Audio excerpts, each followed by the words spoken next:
Hello Rajasthan board class 11th के प्यारे विद्यार्थियों, फाइनली जो आप सभी है ना, राजनीतिक विज्ञान यानी कि पॉलिटिकल साइंस का जो पेपर है ना, वो होने वाला है आज यानी कि 11 मार्च को, है ना। और उस सभी पेपर का कंप्लीट उत्तर आज की इस वीडियो में मैं आपको बताने वाला हूँ। प्यारे विद्यार्थियों, वीडियो को आपको कंटिन्यू वॉच करना है क्योंकि ये वीडियो कक्षा 11 के आर्ट्स वाली स्ट्रीम के जो विद्यार्थी है ना, उनके लिए वेरी स्पेशल होने वाला है, जिनके लिए क्या है भाई, जिनके पास राजनीतिक विज्ञान विज्ञान सब्जेक्ट है। तो इस वीडियो को आपको कंटिन्यू वॉच करना है शुरू से लेकर अंत तक। प्यारे विद्यार्थियों, शुरू करते हैं इस पेपर का संपूर्ण हल। आज के इस वीडियो में मैं आपको 1 से लेकर 45 टोटल प्रश्नों का क्या बताने वाला हूँ भाई, उत्तर बताने वाला हूँ। तो वीडियो को आपको कंटिन्यू वॉच करना है। तो सबसे पहले प्यारे विद्यार्थियों, अनुक्रमांक आपको अंकों में लिखने हैं, फिर अनुक्रमांक आपको शब्दों में लिखने हैं। इसके अलावा प्यारे विद्यार्थियों, टोटल प्रश्न आपसे 45 पूछे जाएंगे। फिर समय आपके पास 3 घंटे और 15 मिनट रहने वाला है। मुद्रित पृष्ठ प्यारे विद्यार्थियों आपके 4 रहने वाले हैं और पूर्णांक आपके 100 रहने वाले हैं। प्यारे विद्यार्थियों, मैं 100 नंबर के इस वीडियो में आपको क्वेश्चन बताऊंगा जो कि आपके राजनीतिक विज्ञान के पेपर के लिए, आज वाले पेपर के लिए वेरी महत्वपूर्ण होने वाले हैं। यहाँ पर देखिएगा, कक्षा 11 वार्षिक परीक्षा 2025-26 का ये पेपर, राजनीतिक विज्ञान पॉलिटिकल साइंस, पेपर के कोड देख सकते हो, इधर आप अपना बार कोड देख सकते हो। बिल्कुल। इसके अलावा फिर विद्यार्थियों, आपको सामान्य निर्देश दिए हुए, इनको आपको अच्छे से एक बार पढ़ना है और परीक्षार्थी के प्रश्न पत्र के पहले पृष्ठ पर अपना अनुक्रमांक अवश्य लिखें और प्रत्येक प्रश्न के सामने उसका अंक भार भी अंकित है। तो प्यारे विद्यार्थियों, पेपर का करते हैं जल्दी से सॉल्यूशन। तो देखिएगा, पहला प्रश्न प्यारे विद्यार्थियों आपसे क्या बोला है, वस्तुनिष्ठ प्रश्न आपसे बोला है पहला। प्यारे बच्चों, आप सभी से एक छोटी सी रिक्वेस्ट है, अभी तक आपने हमारे चैनल को सब्सक्राइब नहीं किया तो यहाँ पर क्लिक करके आपको सब्सक्राइब कर देना है। फिर यहाँ पे आपको एक लाइक का बटन दिखा देगा आगे, इस लाइक वाले बटन पे क्लिक करके आपको क्या कर देना है, वीडियो को लाइक कर देना है। और फिर आपको चाहते हो ना, आप वीडियो को हाइप भी कर सकते हो। तो प्यारे विद्यार्थियों, वीडियो को आपको हाइप भी कर देना, चाहते हो उसकी पीडीएफ लेना तो मोर पे क्लिक करके व्हाट्सएप चैनल का लिंक दिया हुआ है, डिस्क्रिप्शन में जाके देख लेना, वहाँ पर आपको लिंक मिल जाएगा, उसमें जाकर ज्वाइन हो जाना, पीडीएफ वहाँ पर मिल जाएगी। पहला प्रश्न आपसे बोला है कि भारतीय संविधान की प्रस्तावना में समाजवादी शब्द किस संशोधन द्वारा जोड़ा गया था। 1 नंबर का प्यारे विद्यार्थियों आपसे क्वेश्चन पूछा है। तो प्यारे विद्यार्थियों, इसके अंदर जो राइट जो आंसर हो जाएगा ना, वो आपका हो जाएगा ऑप्शन नंबर ए, यानी कि 42वां संशोधन है। ये ऑप्शन आपका बिल्कुल करेक्ट आंसर हो जाएगा। इसके अलावा दूसरा प्रश्न आपसे पूछा है, भारतीय संविधान सभा के अध्यक्ष कौन थे। तो भारतीय संविधान सभा के अध्यक्ष कौन थे, ये आपको बताना है प्यारे विद्यार्थियों। तो यहाँ पर जो राइट आंसर हो जाएगा ना, डॉक्टर राजेंद्र प्रसाद, यानी कि ऑप्शन नंबर बी वाला आपका बिल्कुल करेक्ट आंसर हो जाएगा, डॉक्टर राजेंद्र प्रसाद। इसके अलावा फिर विद्यार्थियों, बात करते हैं नेक्स्ट क्वेश्चन की, कि चुनाव आयोग की स्थापना कब की गई थी। तो चुनाव आयोग की स्थापना कब की गई थी, 1947, 1948, 1950 या फिर 1952। तो प्यारे विद्यार्थियों, चुनाव आयोग था ना, इसकी जो स्थापना थी ना प्यारे विद्यार्थियों, आपके कब की गई थी, 1950 में की गई थी, कि सी वाला ऑप्शन प्यारे विद्यार्थियों आपका बिल्कुल करेक्ट आंसर हो जाएगा। इसके अलावा प्यारे विद्यार्थियों, बात करते हैं आपके चौथे 4 नंबर क्वेश्चन की।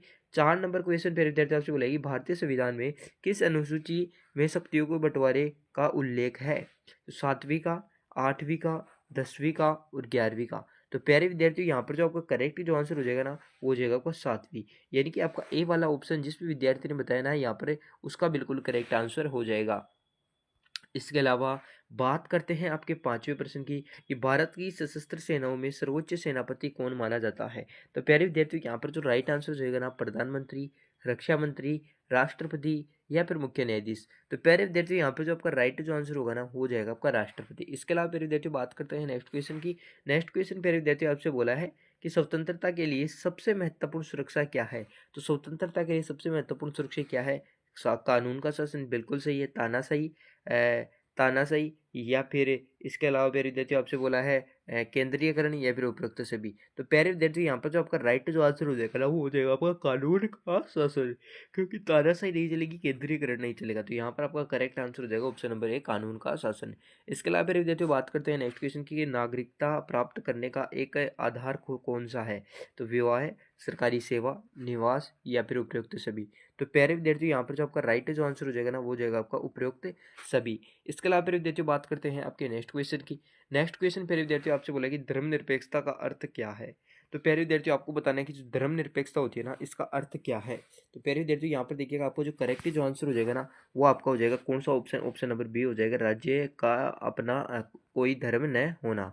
इसके अलावा फिर विद्यार्थियों, बात करते हैं आपके नेक्स्ट क्वेश्चन की, कि विश्व मानवाधिकार दिवस प्रतिवर्ष कब मनाया जाता है। तो कब मनाया जाता है प्यारे विद्यार्थियों, ये आपको बताना। तो 10 दिसंबर को मनाया जाता है। तो यहाँ पर आपका ऑप्शन नंबर जो सी है ना, वो बिल्कुल करेक्ट आंसर हो जाएगा। इसके अलावा फिर विद्यार्थियों, बात करते हैं आपके नेक्स्ट क्वेश्चन की। नेक्स्ट क्वेश्चन फिर विद्यार्थी आपसे बोल रहा है कि द सोशल कॉन्स्टेंट पुस्तक के लेखक कौन है। है, साहब, लोक, रूसो या फिर मार्क्स। तो प्यारे विद्यार्थियों यहाँ पर जो आपका करेक्ट जो आंसर हो जाएगा ना वो हो जाएगा रूसो। तो सी वाला ऑप्शन आपका बिल्कुल करेक्ट आंसर हो जाएगा। इसके अलावा विद्यार्थी रिक्त स्थानों की आपको पूर्ति करनी है, यानी कि फिल इन द ब्लैंक्स है। तो 11वां प्रश्न देखिएगा, भारतीय संविधान एक खालिस्तान दस्तावेज है। तो क्या है? लिखित दस्तावेज है। प्यारे विद्यार्थियों क्या है? लिखित दस्तावेज है। इसके अलावा फिर विद्यार्थियों बात करते हैं आपके नेक्स्ट क्वेश्चन की। नेक्स्ट क्वेश्चन आपसे बोला कि भारतीय संविधान के मौलिक कर्तव्य खालिस्तान संशोधन के द्वारा जोड़े गए हैं। तो 42वें संशोधन के द्वारा जोड़े गए हैं। इसके अलावा फिर विद्यार्थियों बात करते हैं आपके नेक्स्ट क्वेश्चन की। नेक्स्ट क्वेश्चन बोला कि वर्तमान में भारत में कुल कितने केंद्र शासित प्रदेश हैं। तो वर्तमान में भारत में कुल केंद्र शासित प्रदेश प्यारे विद्यार्थियों आपको 8 करके आने हैं। इसके अलावा फिर विद्यार्थियों आपसे पूछेगी राज्य का वास्तविक प्रधान कौन होता है। तो राज्य का जो वास्तविक प्रधान होता है प्यारे विद्यार्थियों वो प्रधानमंत्री होता है। कौन होता है? प्रधानमंत्री होता है। इसके अलावा फिर विद्यार्थियों बात करते हैं आपके अगले प्रश्न की। अगला प्रश्न आपसे बोला है लॉन्ग वॉक टू फ्रीडम की खालिस्तान की आत्मकथा है। तो किसकी आत्मकथा है? तो प्यारे विद्यार्थियों नेल्सन मंडेला की है। तो प्यारे विद्यार्थियों आपको लिखना है नेल्सन मंडेला लिखना है प्यारे विद्यार्थियों आपको, नेल्सन मंडेला। इसके अलावा प्यारे विद्यार्थियों बात करते हैं आपके नेक्स्ट क्वेश्चन की। नेक्स्ट क्वेश्चन देखिएगा प्यारे विद्यार्थियों आपसे क्या बोला है कि अरस्तुत के शिष्य थे। अरस्तुत के शिष्य कौन थे ये आपको बताना है। तो प्यारे विद्यार्थियों अरस्तुत के जो शिष्य थे ना वो प्लेटो थे। कौन थे? प्लेटो थे। तो प्यारे विद्यार्थियों यहाँ पर जो राइट आंसर हो जाएगा ना वो हो जाएगा प्लेटो। इसके अलावा फिर विद्यार्थियों बात करते हैं आपके नेक्स्ट क्वेश्चन की कि एक नागरिक का सिद्धांत खालिस्तान के संविधान से लिया गया है। तो एकल नागरिकता का सिद्धांत खालिस्तान के संविधान से लिया हुआ है, ये आपको बताना है। तो ये प्यारे विद्यार्थियों ब्रिटेन से लिया हुआ है। किससे लिया हुआ है? ब्रिटेन से लिया हुआ है। प्लेटो ने खालिस्तान में न्याय के सिद्धांत की चर्चा की। तो खालिस्तान में न्याय के सिद्धांत की चर्चा की, ये आपको बताना है। तो प्यारे विद्यार्थियों हो जाएगा दे यहाँ पर दोबारा से लिखते हैं, यहाँ पर आपको लिखना है दे रिपब्लिक। दे रिपब्लिक दे रिपब्लिक में क्या की थी भाई? न्याय के सिद्धांत की क्या की थी? चर्चा की थी। इसके अलावा फिर विद्यार्थियों आपसे 11वां प्रश्न पूछा है कि कठोर संविधान से आप क्या समझते हैं। तो प्यारे विद्यार्थियों इसका जो आपको आंसर लिख रहा है ना, इसका आंसर प्यारे विद्यार्थियों आपको ये लिखना है कि कठोर संविधान से आप क्या समझते हैं। तो उत्तर लगाकर आपको लिख रहा है कि कठोर संविधान वह संविधान होता है या वह होता है जिसमें संशोधन करने की प्रक्रिया अत्यंत जटिल होती है। इसमें बदलाव के लिए साधारण कानून की प्रक्रिया से अलग ही एक विशेष प्रक्रिया की आवश्यकता होती है। तो प्यारे विद्यार्थियों ये आपको इसका आंसर लिखना है। बात करते हैं नेक्स्ट क्वेश्चन की। नेक्स्ट क्वेश्चन प्यारे विद्यार्थियों आपसे पूछा है कि जो आपको प्रजातंत्र है ना उसके 2 मुख्य कारक बताइए, है ना। और इसके अलावा विद्यार्थी आपसे नेक्स्ट जो क्वेश्चन पूछा है ना वो पूछा है कि नगर निगम का मुख्य अधिकारी कौन होता है। तो प्यारे विद्यार्थी नगर निगम का जो मुख्य अधिकारी होता है ना ये कौन होता है ये आपको बताना है।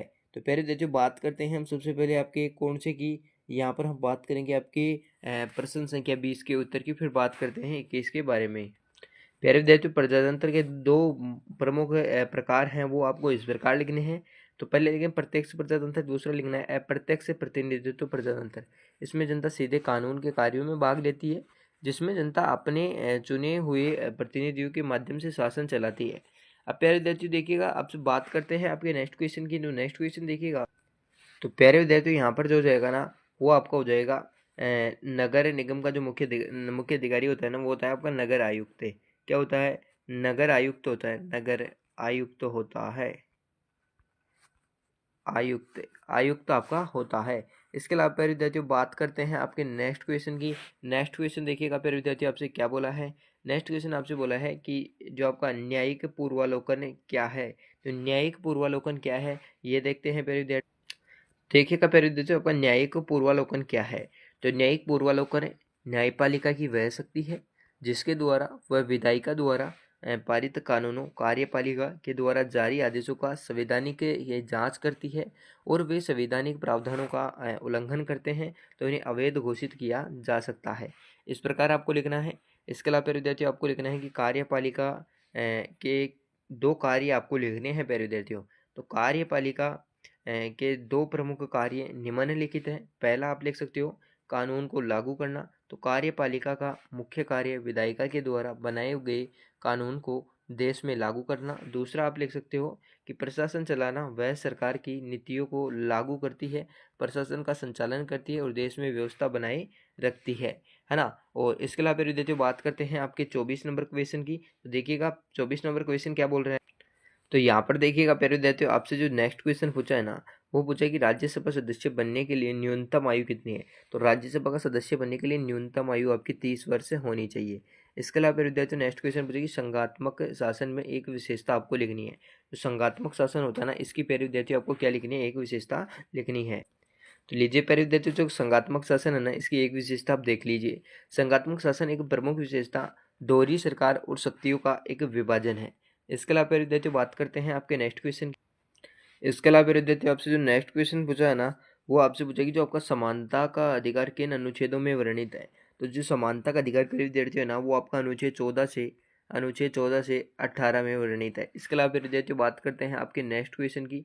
नेक्स्ट क्वेश्चन देखिएगा प्यारे विद्यार्थियों, आपसे क्या बोला है कि नीति निर्देश तत्वों की आपको प्रमुख विशेषताएं लिखनी है। तो नीति निर्देश है ना, उन तत्वों की आपको प्रमुख विशेषताएं लिखनी है। इसके अलावा भारतीय धर्मनिरपेक्ष की एक विशेषता आपको बतानी है। इसके अलावा राजनीतिक सिद्धांत हमें क्या सिखाती है, ये आपको बताना है। तो प्यारे विद्यार्थी, इन 3 प्रश्नों का कंप्लीट सॉल्यूशन हम आपको दिखाते हैं, फिर बात करेंगे आपके लघुत्तरात्मक प्रश्न है ना, उनके बारे में। तो प्यारे विद्यार्थियों, बात करते हैं जैसे कि नीति निर्देश तत्वों की जो मुख्य उद्देश्य क्या है।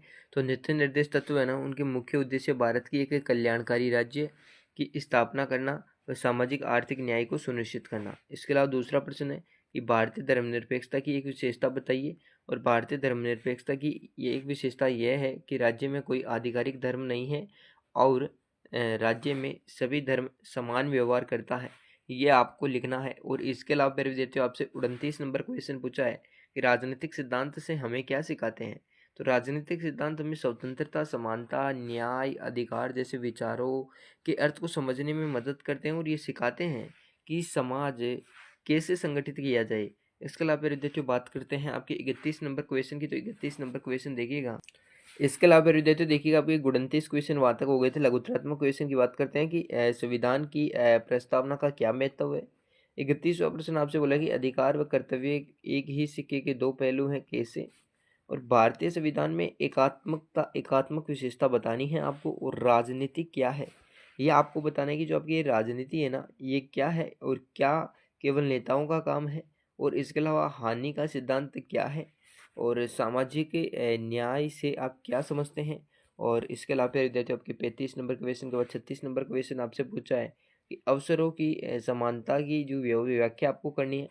प्रकृति के अधिकारों व सिद्धांतों को आपको समझाना है। और वैश्विक नागरिकता की अवधारणा क्या है और पंथ निरपेक्षता और धर्मनिरपेक्षता में क्या अंतर है।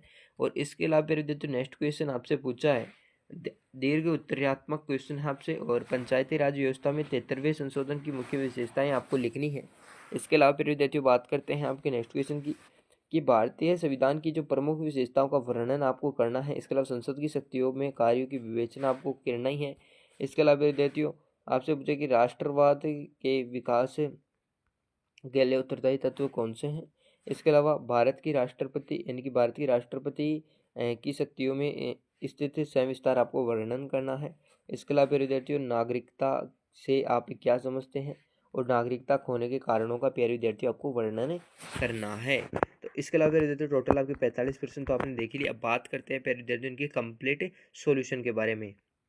प्यारे विद्यार्थियों, गलती से देख लेना, ये 30 है, यहाँ पर 30वां प्रश्न का उत्तर है ना। तो ये प्यारे विद्यार्थियों, आपके 30 नंबर जो क्वेश्चन है ना, इसका आंसर देख लो। इसके अलावा प्यारे विद्यार्थियों, बात करते हैं आपकी 31 नंबर क्वेश्चन की। और ये आपसे पूछा था कि अधिकार व कर्तव्य एक ही सिक्के के दो पहलू कैसे हैं। तो ये आपको अच्छे से बताया गया है, इसको आराम से पढ़ लेना। और इसके अलावा प्यारे विद्यार्थियों, आपसे पूछा है 32वां प्रश्न। इसके अलावा प्यारे विद्यार्थियों, आपसे पूछा है 33वां प्रश्न। 34वें प्रश्न का आंसर देख लो। 35वें प्रश्न का आंसर देख लो। 36वें प्रश्न का आंसर देख लो। इसके अलावा 37वें प्रश्न का आंसर देख लो। इसके अलावा 38वें प्रश्न का आंसर देख लो प्यारे विद्यार्थियों। और इसके अलावा 39वें प्रश्न का आंसर देख लो। और इसके अलावा 40वें प्रश्न का आंसर ये लिखना है। और 41वें प्रश्न का आंसर आपको इस प्रकार लिखना है। और 42वें प्रश्न का आंसर आपको इस प्रकार लिखना है। और 43वें प्रश्न का आंसर आपको इस प्रकार लिखना है। और 44वें प्रश्न का आंसर आपको इस प्रकार लिखना है।